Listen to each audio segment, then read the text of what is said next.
Hello साथियों, कैसे हो? आशा करते हैं सभी लोग अच्छे होंगे। तो इस वीडियो में आप लोगों के लिए 50+ क्वेश्चन लेके आए। ये लगभग आपके क्वेश्चन रहने वाले विद डिटेल के साथ क्वेश्चन लिए 100 क्वेश्चन के प्लस रहने वाले। अगर आप लोग बीएसएफ ट्रेडमैन या एसएससी जीडी की तैयारी कर रहे हो या सीआईएसएफ या उत्तर प्रदेश पुलिस या अन्य किसी एग्जाम की तैयारी कर रहे हो तो वीडियो ये आप लोगों के लिए मोस्ट इंपॉर्टेंट रहने वाला है। यहाँ पर हमने वही क्वेश्चन सिलेक्टेड लिए हैं जिनकी पूछे जाने की संभावना है। तो विद डिटेल के साथ क्वेश्चन लिए हैं। तो वीडियो को अभी तक लाइक नहीं किया तो लाइक कर दें, चैनल को सब्सक्राइब कर दें और ये पीडीएफ आप हमारे टेलीग्राम चैनल से भी प्राप्त कर सकते हो। तो वीडियो पूरा देखिएगा और सिलेक्टेड क्वेश्चन लिए हैं हमने। तो स्टार्ट करते हैं गाइज। टेलीग्राम की लिंक वीडियो के डिस्क्रिप्शन बॉक्स में दे रखी है। इससे पहले वीडियो अपलोड कर चुके हैं, वो चैनल पर आप लोग जाके देख सकते हो। हिंदी का वीडियो डेली अपलोड कर रहे हैं सुबह, और जीके का आपको दिन में सुबह या शाम को एक वीडियो मिल जाएगा। इसमें मोस्ट इंपॉर्टेंट क्वेश्चन लेते हैं। पृथ्वी की सतह के कठोर भाग को क्या कहते हैं? तो ये क्वेश्चन भी पूछा गया था अभी हाल ही में। तो पृथ्वी की सतह के कठोर भाग को क्या कहते हैं? तो ये चट्टान कहते हैं। नेक्स्ट क्वेश्चन है चट्टान उत्पत्ति के आधार पर यह कि 3 प्रकार की होती है। कितने प्रकार की होती है? तो यह कितने प्रकार की हो? तो उत्पत्ति के आधार पर 3 प्रकार की होती है। तो यह भी याद रखें, चट्टान जो उत्पत्ति के आधार पर 3 प्रकार की होती हैं। कौन कौन सी होती हैं? तो ये चट्टानें यहाँ पर देख लें, आग्नेय चट्टानें, अवसादी चट्टानें और कायांतरित चट्टानें। तो ये 3 प्रकार की चट्टानें होती हैं। तो पहला क्वेश्चन हुआ पृथ्वी के सतह के कठोर भाग को क्या कहते हैं? चट्टान कहते हैं। दूसरा क्या है? चट्टान की उत्पत्ति के आधार पर यह 3 प्रकार की होती हैं। कौन कौन सी होती हैं? तो यहाँ पर हो जाएगी आग्नेय चट्टान, अवसादी चट्टान और कायांतरित चट्टान। नेक्स्ट क्वेश्चन है आर्थिक रूप से सबसे सफल और संपन्न चट्टान कौन सी होती हैं? तो ये आग्नेय चट्टानें होती हैं जो आर्थिक रूप से सबसे सफल और संपन्न चट्टानें। नेक्स्ट क्वेश्चन है भारत में सबसे अधिक केसर का उत्पादन किस राज्य में होता है? तो भारत में सबसे अधिक जो है केसर का उत्पादन किस राज्य में होता है? ये जम्मू कश्मीर में होता है। नेक्स्ट क्वेश्चन है तालाब द्वारा सर्वाधिक सिंचाई भारत के किस राज्य में की जाती है? तो तमिलनाडु में की जाती है। तालाब के द्वारा सर्वाधिक सिंचाई किस राज्य में की जाती है? तो तमिलनाडु में की जाती है। नेक्स्ट क्वेश्चन है काजीरंगा राष्ट्रीय उद्यान किस राज्य में है? तो काजीरंगा राष्ट्रीय उद्यान है ये किस राज्य में है? ये कई बार एग्जाम में पूछा गया। एक सींग वाले गेंडे के लिए प्रसिद्ध है काजीरंगा राष्ट्रीय उद्यान, जो कि असम राज्य में है। असम राज्य में एक सींग वाले गेंडे के लिए फेमस है। और यहाँ पर ये दे रखे और हैं मानस, नेमेरी, औरंग, ये 3 हैं, ये भी किसमें? असम राज्य में है। तो एक सींग वाले गेंडे के लिए प्रसिद्ध काजीरंगा राष्ट्रीय उद्यान असम में है। उसके बाद क्या है? 3 ये अन्य जो हैं राष्ट्रीय उद्यान है, मानस, नेमेरी, औरंग, ये भी असम राज्य में पड़ते हैं। नेक्स्ट क्वेश्चन है वर्तमान समय में राज्यसभा की सीटें कितनी हैं? तो वर्तमान समय में राज्यसभा की सीटें कितनी हैं? 245 सीटें हैं। और अगर बात की जाए अधिकतम सीटें कितनी हो सकती हैं, तो नीचे क्वेश्चन है राज्यसभा के सदस्यों की अधिकतम संख्या कितनी हो सकती है? तो अधिकतम संख्या 250 हो सकती है। तो ये भी आप लोग याद रखें, राज्यसभा सदस्यों की अधिकतम संख्या कितनी हो सकती है? 250 हो सकती है। और वर्तमान में कितनी है? 245 है। इसका जो है सदस्य बनने के लिए, राज्यसभा सदस्य बनने के लिए 30 वर्ष उम्र आपकी होनी चाहिए, न्यूनतम उम्र। और क्या है?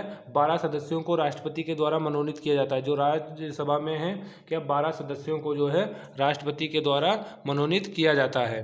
तो नेक्स्ट क्वेश्चन है आप लोगों का। नेक्स्ट क्वेश्चन है कोशिका सिद्धांत का प्रतिपादन किसने किया था? तो कोशिका सिद्धांत का प्रतिपादन किसने किया था?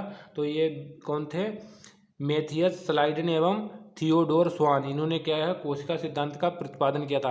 अगर बात की जाए कोशिका शब्द का प्रयोग सर्वप्रथम किसने किया था? तो रॉबर्ट हुक ने किया था 1665 में। कब किया था? 1665 में किसने किया था? रॉबर्ट हुक ने किया था। ये आप लोग याद रखें, ये भी एग्जाम में पूछा जाता है। सबसे आपसे पूछा जाए सबसे छोटी कोशिका किसकी होती है? तो एक जीवाणु होता है माइको प्लाज्मा गैलीसेप्टिकम, उसकी जो है सबसे छोटी कोशिका होती है। अगर बात की जाए जीवन की सबसे छोटी इकाई क्या होती है? तो ये भी सेल होती है। अगर बात की जाए कोशिका को सबसे पहले किसने देखा था? तो ल्यूवेनहॉक व्यक्ति थे, उन्होंने सबसे पहले इसकी जो है कोशिका को देखा था। तो आपसे पूछा जा सकता है कोशिका को सर्वप्रथम किसने देखा था? तो एंटोनी वान ल्यूवेनहॉक व्यक्ति थे, उन्होंने देखा था। और कोशिका सिद्धांत का प्रतिपादन किसने किया था? मेथियस स्लाइडेन, थियोडर स्वान। और बात की जाए कोशिका शब्द का प्रयोग सर्वप्रथम किसने किया था? रॉबर्ट हुक ने किया था, 1665 में किया था। नेक्स्ट आपका क्वेश्चन है, वीडियो पूरा देखें, चैनल को सब्सक्राइब कर लें, लाइक जरूर करें। नेक्स्ट क्वेश्चन है वृक्कक को किडनी बोलते हैं, बनने हैं। वृक्कक किडनी में बनने वाली पथरी बनी होती, जो वृक्कक या किडनी में हमारी पथरी बनती है उसको क्या बोलते हैं, किसकी बनी होती है ये बताना है। तो ये कैल्शियम ऑक्जेलेट की बनी होती है। नेक्स्ट क्वेश्चन है हीमोग्लोबिन में पाए जाने वाला लोहा यौगिक होता है। तो जो हीमोग्लोबिन होता है उसमें कौन सा जो है यौगिक पाया जाता है? तो लोहा यौगिक क्या होता है? ये हीमेटिन होता है। नेक्स्ट क्वेश्चन है आरबीसी का निर्माण कहाँ? ये अस्थि मज्जा में होता है, इंग्लिश में इसे अस्थि मज्जा को बोन मैरो बोलते हैं। और अगर बात की जाए इसकी जो है मृत्यु कहाँ पर इनकी जो है मृत्यु कहाँ पर होती है? यकृत भी आपको मिल सकता है, यकृत अगर ना हो तो प्लीहा में इनकी होती है, इसे क्या बोलते हैं? स्प्लीन भी बोलते हैं। इनका जीवन काल कितना होता है? 20 से 120 दिन होता है। नेक्स्ट क्वेश्चन है किस हार्मोन की कमी से व्यक्ति बौना हो जाता है? तो हार्मोन कौन सा हार्मोन होता है? तो ये एसटीएच हार्मोन होता है। इसकी कमी से क्या है? व्यक्ति जो है बौना हो जाता है। अगर अधिक इसका स्त्राव होता है तो कौन सा होता है? इसे भीम कायत्व, यानी कि बहुत शरीर भारी हो जाता है। इसका अधिक स्त्राव होने से कम स्त्राव होने से कौन सा? बौना हो जाता है। एसटीएच हार्मोन इसका नाम याद रखें। ये किससे स्त्रावित होता है? ये तो कौन सी ग्रंथि होती है? ये पीयूष ग्रंथि होती है, इसे पिट्यूटरी ग्रंथि भी बोलते हैं। ये भी आप लोग याद रखें। नेक्स्ट क्वेश्चन है रक्त समूह की खोज किसने की थी? तो कार्ल लैंडस्टीनर ने रक्त समूह की खोज की थी। तो इसकी कब खोज की थी? तो 1900 ईस्वी में इसकी खोज की थी। और रक्त कितने प्रकार का होता है, कितने ग्रुप होते हैं, ब्लड ग्रुप हैं? तो यहाँ पर ए होता है और दूसरा बी होता है और ए बी होता है और ओ होता है। तो ए बी क्या है? जो ओ होता है ये सर्वग्राही होता है। आपसे पूछा जा सकता है कि कौन सा रक्त समूह सर्वग्राही, यानी कि ओ वाला है, जिसका ओ पॉजिटिव मतलब ओ ग्रुप का ब्लड होगा, वो किसी से भी मतलब किसी को अपना रक्तदान दे सकता है। और ये भी क्या होता है? ये भी सर्वग्राही या सभी का रक्त जो है ले सकता है। तो ये कुछ फैक्ट आप लोग याद रखें। नेक्स्ट क्वेश्चन है नलकूप के द्वारा सर्वाधिक सिंचाई किस राज्य में की जाती है? तो उत्तर प्रदेश में की जाती है।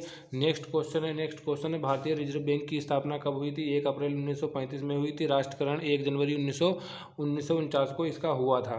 तो और नेक्स्ट क्वेश्चन है भारत में मौद्रिक साख नीति किस बैंक के द्वारा बनाई जाती हैं? तो मौद्रिक साख नीति भारतीय रिजर्व बैंक यानी कि आरबीआई के द्वारा बनाई जाती हैं। इसे भी इसका शॉर्टकट क्या होता है?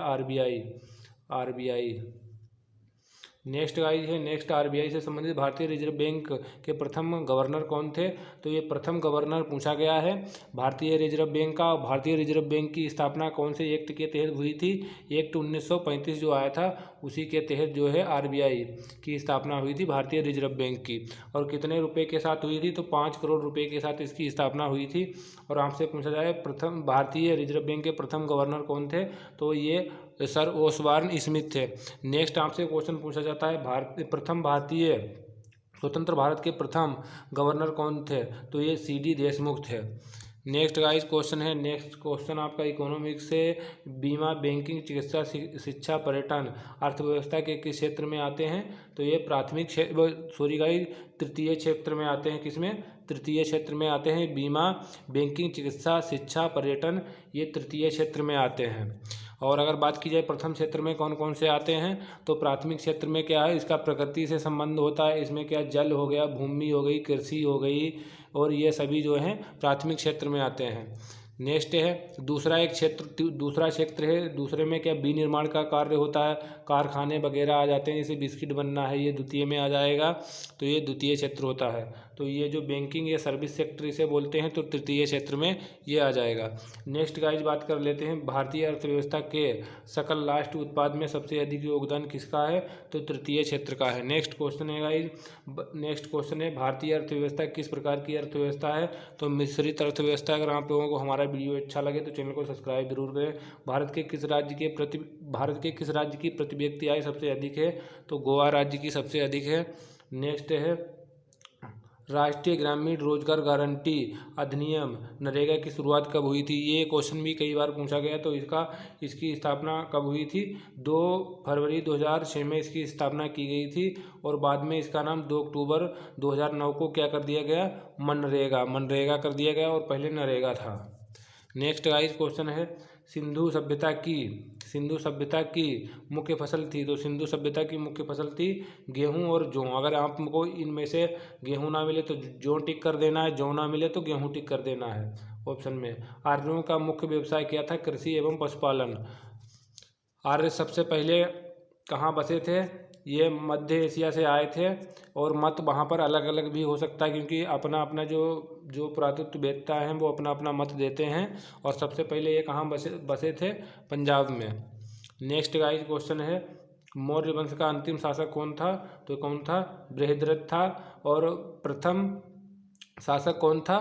चंद्रगुप्त मौर्य था। इसने चंद्रगुप्त मौर्य ने किसको हराया था? घनानंद को हराया था। नेक्स्ट गाइस है, नेक्स्ट है भारत का नेपोलियो किसे भारतीय शासक को कहा जाता है? यानी कि भारत का नेपोलियो किस भारतीय शासक को कहा जाता है? तो इसे समुद्रगुप्त को कहा जाता है। इसका दरबारी कवि कौन था? तो ये हरिसेन था। अभी जो स्टेनोग्राफर का एग्जाम हो रहा है एसएससी का, उसमें क्वेश्चन पूछा गया है। और समुद्रगुप्त संगीत प्रेमी था। तो आपसे ये भी क्वेश्चन एग्जामों में क्वेश्चन पूछा जाता है, किस शासक के सिक्कों पर उसे बीणा बजाते हुए देखा गया या बीणा बजाते हुए उसका अंकन किया गया? तो ये समुद्रगुप्त हो जाएगा। नेक्स्ट गाइज है, नेक्स्ट क्वेश्चन है, कांची में कैलाश मंदिर किस शासक ने बनवाया था? तो नरसिंह वर्मन द्वितीय ने बनवाया था। नेक्स्ट गाइज है, पल्लव वंश का संस्थापक कौन था? तो पल्लव वंश का संस्थापक कौन था? सिंह विष्णु था। नेक्स्ट गाइज क्वेश्चन है, कुतुब मीनार की नींव किस शासक ने रखी थी? कुतुबुद्दीन ऐबक ने। और इसे कुतुबुद्दीन ऐबक को क्या कहा जाता? लाख बख्श, यानी कि लाखों को दान देने वाला। नेक्स्ट है गाइज, गुलाम वंश का यह संस्थापक था कुतुबुद्दीन ऐबक। तो इसने क्या किया? कुतुब मीनार की नींव रखी थी।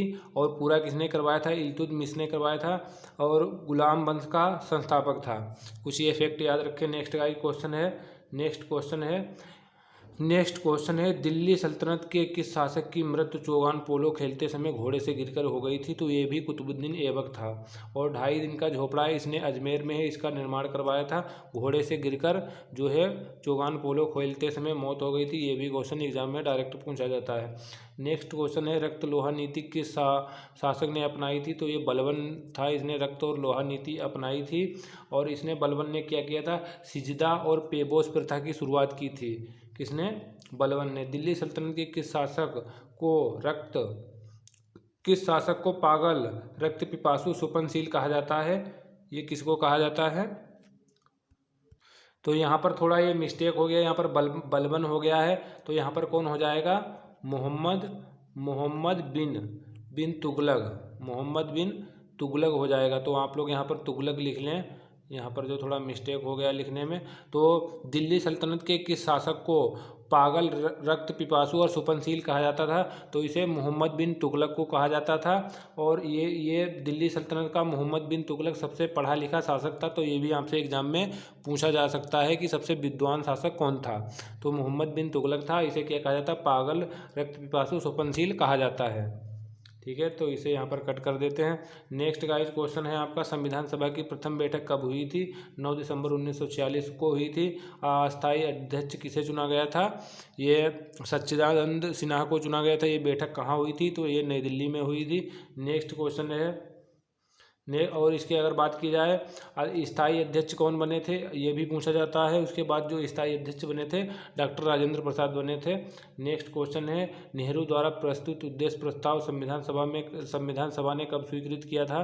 तो ये कब किया था? उद्देश्य प्रस्ताव हमसे डायरेक्ट पूछा जाएगा, तो 22 जनवरी 1947 को। नेक्स्ट गाइज क्वेश्चन है, भारत का संविधान कब स्वीकार किया गया? या हमने डबल क्वेश्चन इसलिए टाइप किया है क्योंकि यहाँ पर आपके डाउट क्लियर हो जाए। भारत का संविधान कब अंगीकृत किया गया था? तो स्वीकार या अंगीकृत पूछा जाए तो 26 नवंबर 1949 को। और 26 नवंबर को क्या मनाया जाता है? विधि दिवस यानी संविधान दिवस भी मनाया जाता है और विधि दिवस भी मनाया जाता है, एक ही बात है। नेक्स्ट, भारत के मूल संविधान में कितनी अनुसूचियाँ थी? तो भारत के मूल संविधान, जब संविधान बना था उस समय तो 8 अनुसूचियाँ थी, वर्तमान में 12 अनुसूचियाँ हैं। वीडियो अच्छा लगे तो लाइक ज़रूर करें। लोकसभा एवं राज्यसभा सदस्यों की संयुक्त अध्यक्षता कौन करता है? यानी लोकसभा और राज्यसभा के संयुक्त अधिवेशन की अध्यक्षता कौन करता है? तो लोकसभा का अध्यक्ष करता है। नेक्स्ट क्वेश्चन, भारत के किस राज्य को भारत का सिराज कहा जाता है? मतलब किस स्थान को, सॉरी गाइस, भारत के किस स्थान को भारत का सिराज कहा जाता है, या आपसे शहर पूछा जाएगा भारत के किस शहर को भारत का सिराज कहा जाता है, या भारत के किस स्थान को भारत का सिराज कहा जाता है? तो जौनपुर को कहा जाता है। नेक्स्ट क्वेश्चन, अकबर ने अपने संरक्षक बैरम खान को कौन सी उपाधि दी थी? तो खाना की उपाधि दी थी। तो ये भी आप लोग याद रखें। अकबर का आपसे संरक्षक पूछा जा सकता तो कौन था? बैरम खान था। और इसे अकबर ने कौन सी उपाधि दी थी? खाना की उपाधि दी थी। नेक्स्ट क्वेश्चन है, कौन सा मुगल शासक ज्योतिष पर विश्वास रखता था? तो ये हुमायूं था। नेक्स्ट गाइज है क्वेश्चन, स्वर्ण सिक्का जारी करने वाला प्रथम मुगल शासक कौन था? तो ये हुमायूं था। नेक्स्ट क्वेश्चन है, तुलसीदास किस शासक के समकालीन थे? तो ये अकबर और जहांगीर के जो है समकालीन थे। तुलसीदास ने ये रामचरितमानस की रचना की थी। नेक्स्ट है, भारत का सबसे प्राचीन विश्वविद्यालय नालंदा विश्वविद्यालय, ये बिहार में पड़ता है। नेक्स्ट क्वेश्चन है, गुप्त काल का सबसे प्रसिद्ध खगोल शास्त्री था? तो ये आर्यभट्ट था। और इसी के नाम पर जो भारत का प्रथम जो है वो किया गया था, उपग्रह छोड़ा गया था, इसी के नाम पे आर्यभट्ट के नाम से भारत का प्रथम उपग्रह छोड़ा गया था। तो प्रथम उपग्रह तक कौन सा था? आर्यभट्ट। और गुप्त काल का प्रसिद्ध खगोल शास्त्री कौन था? तो आर्यभट्ट। सिमुक किस वंश का संस्थापक था? तो ये सिमुक सातवाहन शासक जो है सातवाहन वंश का संस्थापक था। सिमुक आपसे पूछा जाएगा किस वंश से संबंधित है? तो सातवाहन से संस्थापक सातवाहन वंश का है ये, और इसकी राजधानी अमरावती थी। नेक्स्ट है गाइस, आंध्र के सातवाहन राजाओं की सबसे लंबी सूची किस पुराण में मिलती है? तो मत्स्य पुराण में। डायरेक्ट क्वेश्चन पूछा जाता है आपसे इस प्रकार से कि सातवाहन राजाओं से संबंधित कौन सा पुराण है? तो ये मत्स्य पुराण। ये भी आप लोग याद रखें।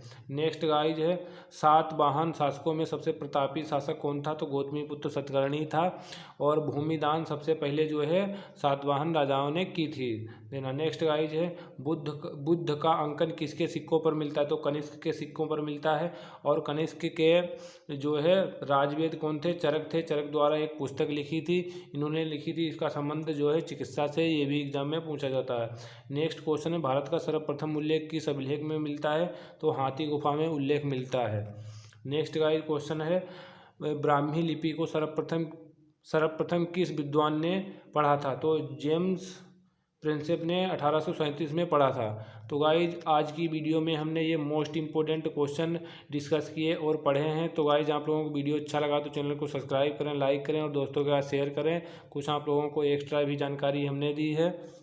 तो कुछ चट्टानों से संबंधित फैक्ट और आप लोग याद रख लें। जो आग्नेय चट्टानें हैं ये क्या होती हैं? परत रहित चट्टानें होती है, जो जीवाश्म रहित होती हैं। और सबसे कठोर चट्टानें होती हैं, इसी से तांबा, सीसा और कई इन्हीं से जो निकाले जाते हैं, ये आर्थिक रूप से काफ़ी महत्वपूर्ण होती हैं। इसे आप लोग याद रखें, ये चट्टान वेरी इंपॉर्टेंट है।